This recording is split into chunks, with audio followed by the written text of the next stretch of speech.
Spice up your bland boiled yam with this delicious Yamarita recipe. I'm going to start off by chopping up my yam into rectangle shapes, and each time you chop it up, you're just going to drop this in some water to stop it from oxidizing.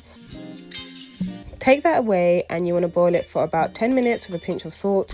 And separately, we're going to start to prepare some of our ingredients. So here I've got 2 bell peppers across 2 different colors, and I'm going to chop up half of each bell pepper and chop it up and dice it up as finely as I can.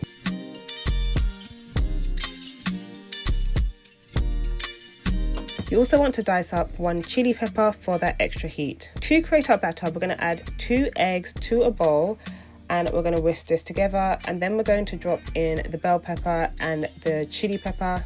Then finally, we're going to take a separate bowl, and in that bowl we're going to add some flour, all-purpose parsley, salt, garlic salt, black pepper, chili flakes, and mix this all together.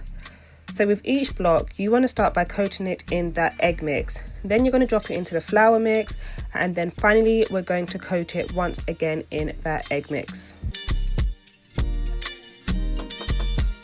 Do this for each of your blocks, and then we're just going to fry it on a medium temperature for about 4 minutes on each side, and then you have your delicious Yamarita.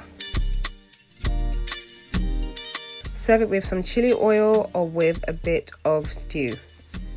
If you like this recipe, please remember to comment, like and subscribe, and I'll see you in the next one.